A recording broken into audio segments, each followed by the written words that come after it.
Welcome to the Real News Network. I'm Paul Jay in Baltimore. About 5-6 months ago, we did an interview with Callie Akuno on a report that he co-authored on the extent of the killing of black men, women, and children in the United States by policemen and people they call people protected by the state or the government in one form or another. At the time, they called it the every 36-hour report. That was based on the first 6 months of 2012. Well, now they've finished the report for 2012, and now instead the report's called the every 28-hour report. What that means is every 28 hours in 2012, as I said, someone employed or protected by the U.S. government killed a black man, woman, or child. I'm quoting from their press release now. This startling fact is revealed in Operation Ghetto Storm 2012 annual report on extrajudicial killings of 313 black people by police, security guards, and vigilantes. Now joining us from Atlanta, Georgia to discuss the report is Callie Akuno. He's an organizer with the Malcolm X grassroots movement. He's the author of Let Your Motto Be Resistance and the Every 28 Hours report, and he joins us. Thanks very much. So first of all, Callie, talk about where your data came from. The data, Paul, came primarily from two sources. One from police reports gathered from throughout the country, and the other one is primarily mainstream media reports that are reporting on people who were killed by the police. And so we kind of collaborated and mixed and merged and fact-checked the two to come up with the 313 number that you had before you. And so these are, I know off camera you told me you thought there were probably more than this, but the 313 number you've been able to directly verify through press and police reports.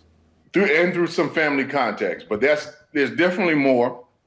But we wanted to leave things, leave the information that we could definitely verify, so folks had it. And I think, an excellent point was made that at a certain point we just had to stop and say, if this number doesn't outrage you, if it doesn't wake you up, then something must be wrong with you, and we have to really raise some serious questions to this society as to how did this many number of people get killed by the police, and how is this justified? Now, when I interviewed you last time, based on the data from the first 6 months, a very small percentage of the people that were killed were allegedly or otherwise involved in any kind of violent criminal activity. Nobody's life was in danger. I think in the latest report you say only 13% were actually involved in that kind of activity. What are examples then, if the people being killed are not involved in life-threatening activity, then what's happening? A good number, Paul, roughly about 40%, if you add it all up, were folks whose basically family members or they themselves were in some form of distress and called the police, seeking aid for someone who was disturbed, off their medication, dealing with some health issues or health-related crisis, and how the police were trained to respond to the situation is what really, I think, kind of transformed it from a moment of, I'm here, I've called you in for you to help me, to we are now here to first and foremost, establish order, which means maximum force, the utilization of maximum force, and ask questions later. So that is the vast majority of how all the people who are in this report, that's how the vast majority became these extrajudicial killing kind of statistics, if you will. But it really speaks to the very aggressive and militaristic nature of how the police are trained to operate within Black and other oppressed communities. Now, when cops do intervene in domestic disputes, it's not unusual someone does turn on them. I think it's often questionable whether whoever turns on them is actually threatening the officer's life, but perhaps they perceive it. So, I mean, were you able to sort that out as you did the statistics here, in terms of the description of what happened, whether there was some threat to the officer or not? We did, I think, a fairly decent job of that, Paul. But one of the things I always kind of put out, and I want folks to understand, the media primarily just reports kind of almost verbatim what the police kind of press releases and the police version or narrative of things is. And we know in the Black community, I think in many other communities, that to trust the word of the police is very questionable at best.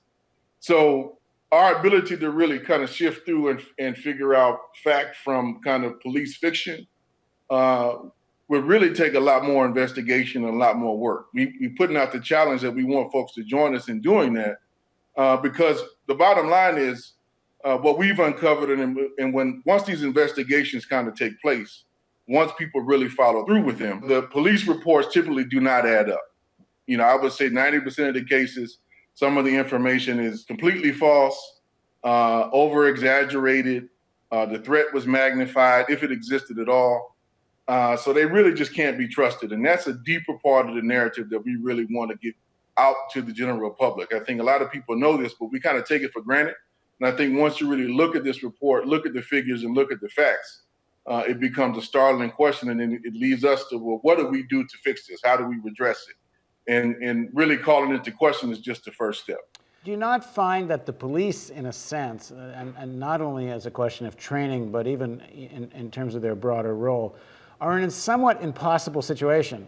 And what I mean by that is the police are being asked to be a buffer between people that own a lot of stuff and people who don't. There's just structurally something there that the police are being asked to deal with, people who often are desperate because of poverty, and then the police are supposed to come in and control that situation. And all that ever gets talked about in the media is whatever happened in the incident, but it's very rare that the fundamental structural issue ever gets discussed. That's right.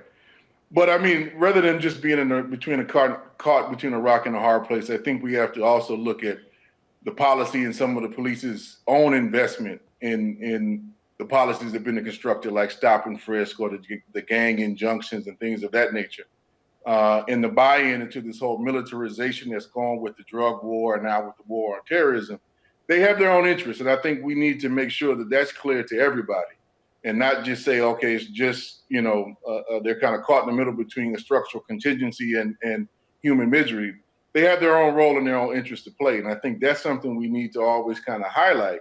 And I think this trial that's going on right now in New York City, Floyd versus the NYPD, which is against stop and frisk, that we're intimately involved in, really points out this whole piece that if you look at how stop and frisk was designed, if you looked at some of the kind of metrics that they use and techniques that they try to use to bring in all this kind of scientific management, and if you looked at just the way in which it was conducted, so that you virtually have in cities like Los Angeles or New York or Atlanta or now in Oakland and other places like that, where they're creating these basic webs where, Black and Latino people are going to run into police in these very kind of contentious situations as a part of their day-to-day lives. And that's not being caught in between just responding to poverty. That's a very aggressive forward orientation of policing, which says that we're going to occupy these communities and make sure that we contain and control all of the various aspects of social kind of behavior that we can kind of interfere with. In your report, you say that 43% of people that were killed in the course of these kinds of stop and frisks, or just driving a car or walking and getting checked in some way. It speaks to the forward nature of how policing is now being conducted, particularly in Black and Latino communities in this country. It's very much focused around certain types of economic activities, as you were speaking of, but it actually speaks to a broader nature of social control. And that's one of the pieces that we really want to get out. Because if you really just wanted to target aspects of underground economy and some of the behaviors with that, there are methods that you could use that don't involve you kind of occupying an entire Black community with all of its different kind of class, strata, and background and diversification. You wouldn't have to do it that way. But it's very clear that these choices that are being made by the police and by these mayors and by, the other forces within the political kind of wing of this whole apparatus, that there's a broader agenda which is at mind, which in many communities is very much associated with gentrification and forms of displacement, in addition to just your kind of social control of economic activity. So we really need to look at it in this broader kind of perspective and really tie it into some of the other pieces, that I think are so complex that we need to make a lot of time to talk about. Yeah, I mean, I'm new to Baltimore, but I know Baltimore has seen areas, and certainly people have written about this, where life is made unlivable for people so that they leave the neighborhoods, and there's thousands of boarded up houses in Baltimore. That's right. Same in Atlanta. Same, I'm sure, all the cities I've been in, Dallas or Houston or New Orleans or Los Angeles. It's a very, systemic dynamic which is going on, and the type of policing that's being promoted throughout the country is very aggressive in its handling and approach to how to deal with Black and other working class communities. All right, thanks for joining us, Callie. This is a discussion we're going to continue in the future. Thank you. And thank you for joining us on the Real News Network. Don't forget, it's our spring fundraising campaign. We have a matching grant. Every dollar you donate will get matched, and we'll be able to continue doing interviews like this and reports on this issue. And for example, we've been doing regular reports on stop and frisk in New York. We've been doing stories and interviews in Baltimore on these questions. So if you'd like to see more of Real News, please contribute now. And thank you for joining us on the Real News Network.